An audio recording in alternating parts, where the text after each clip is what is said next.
Hello everyone ਕੀ ਹਾਲ ਚਾਲ ਤੁਹਾਡੇ ਸਾਰਿਆਂ ਦੇ। ਉਮੀਦ ਕਰਦਾ ਹਾਂ ਤੁਸੀਂ ਸਾਰੇ ਚੰਗੇ ਹੋਵੋਗੇ। ਚਲੋ ਜੀ ਅੱਜ ਅਸੀਂ ਇੱਕ ਐਸੇ ਮਾਮਲੇ ਦੀ ਗੱਲ ਕਰਾਂਗੇ ਜਿੱਥੇ ਕਿ ਜੁਡੀਸ਼ੀਅਲ ਸਰਵਿਸ ਵਿੱਚ 3 ਸਾਲ ਦੀ ਲੀਗਲ ਪ੍ਰੈਕਟਿਸ ਹੁਣ सिर्फ 1 साल हो गई है। माननीय सुप्रीम कोर्ट ने सिविल जज की डायरेक्ट रिक्रूटमेंट को लेकर एक बहुत बड़ा फैसला सुनाया है, लेकिन इस फैसले में एक बहुत महत्वपूर्ण ट्रांजेक्शन पीरियड भी दिता गया है। आओ इसनों समझने की कोशिश करते हैं। मई 2025 में माननीय सुप्रीम कोर्ट ने सिविल जज जूनियर डिवीजन की डायरेक्ट रिक्रूटमेंट ਲਈ कम टू कम 3 ਸਾਲ ਦੀ ਲੀਗਲ ਪ੍ਰੈਕਟਿਸ ਜ਼ਰੂਰੀ ਕੀਤੀ ਸੀ। ਇਸ ਫੈਸਲੇ ਦੇ ਖਿਲਾਫ ਰਿਵਿਊ ਪਟੀਸ਼ਨ ਦਾਖਲ ਕੀਤੀ ਗਈ ਆ। ਹੁਣ ਮਾਨनीय ਸੁਪਰੀਮ ਕੋਰਟ ਨੇ ਇਸ 3 ਈਅਰ ਪ੍ਰੈਕਟਿਸ ਰਿਕੁਆਇਰਮੈਂਟ ਵਿੱਚ ਬਦਲਾਅ ਕਰਦੇ ਹੋਏ 1 ਈਅਰ ਐਕਟਿਵ ਪ੍ਰੈਕਟਿਸ ਦਾ ਨਵਾਂ ਫਰੇਮਵਰਕ ਤੈਅ ਕੀਤਾ ਹੈ। ਸਭ ਤੋਂ ਪਹਿਲਾਂ ਇਹ ਸਮਝੋ ਕਿ 31 ਮਾਰਚ 2027 ਤੱਕ ਹੀ ਹੋਵੇਗਾ।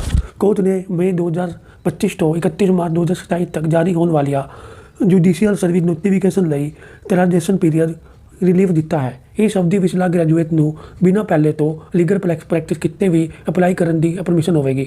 ਇਸ ਟ੍ਰਾਂਜੈਕਸ਼ਨ ਪੀਰੀਅਡ ਵਿੱਚ ਉਮੀਦਵਾਰ ਲਈ 1 year active practice deemed complete ਮੰਨੀ ਜਾਵੇਗੀ। ਮਤਲਬ ਉਮੀਦਵਾਰ ਨੂੰ ਐਪਲੀਕੇਸ਼ਨ ਕਰਨ ਲਈ ਪਹਿਲਾਂ ਤੋਂ 1 ਸਾਲ ਦੀ ਪ੍ਰੈਕਟਿਸ ਕਰਨਾ ਜ਼ਰੂਰੀ ਨਹੀਂ ਹੋਵੇਗਾ ਅਤੇ ਇਸ ਅਵਧੀ ਲਈ ਅਲੱਗ ਤੋਂ ਪ੍ਰੈਕਟਿਸ ਸਰਟੀਫਿਕੇਟ ਦੇਣਾ ਵੀ ਜ਼ਰੂਰੀ ਨਹੀਂ ਹੋਵੇਗਾ। ਲੇਕਿਨ ਇੱਥੇ ਕਹਾਣੀ ਖਤਮ ਨਹੀਂ ਹੁੰਦੀ।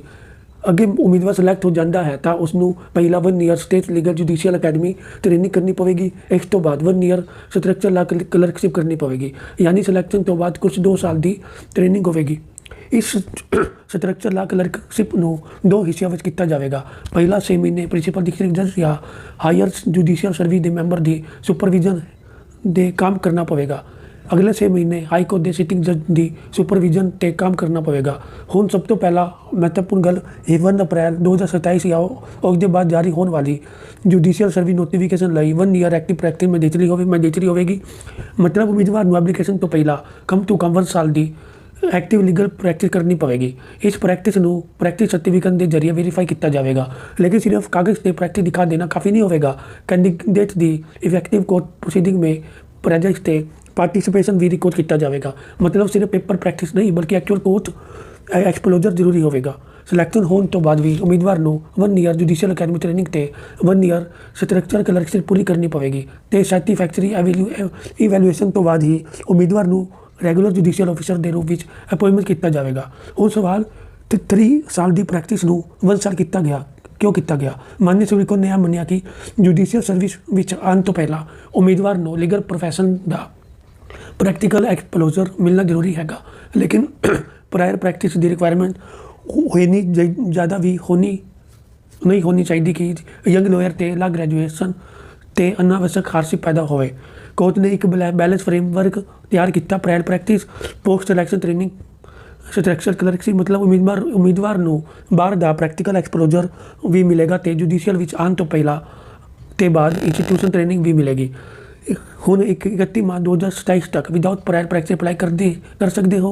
1 year practice deem complete, 1 year judicial academy training, 1 year structure clerkship. 1 April 2027 के बाद 1 year active legal practice mandatory होगी। प्रैक्टिस सर्टिफिकेट ते कोर्ट प्रोसीडिंग वेरिफिकेशन जरूरी होगी। 1 ईयर जुडिशियल अकैडमी ट्रेनिंग भी जरूरी होगी तो 1 ईयर स्ट्रक्चर कलरशिप भी जरूरी मनी जाएगी। इस मामले में माननीय चीफ जस्टिस ते माननीय मसीह जस्टिस ने दे नाल जस्टिस के विनोद चंद्रन जी की बेंच सी। हालांकि माननीय जस्टिस के विनोद चंद्रन जी ने डिसैंटिंग ओपीनियन दिता। इस करके जे तुसी सिविल जज का जुडिशियल सर्विस की तैयारी कर रहे हो तो यह नया फ्रेमवर्क तुहाडे लई बहुत महत्वपूर्ण है। सब तो पहला जरूरी गल 3 साल की प्रैक्टिस पूरी तरह खत्म नहीं हुई बल्कि 1 साल की एक्टिव लीगल प्रैक्टिस भी बदला गया है तो इस दे नाल 1 साल की जुडिशियल अकैडमी ट्रेनिंग तो 1 साल की स्ट्रक्चर कलरशिप का फ्रेमवर्क रखा गया है, यानी prior practice plus institution training plus structure clerkship के जरिए जुडिशियल ऑफिसर को बेहतर प्रैक्टिकल एक्सपोजर देने की कोशिश की गई है।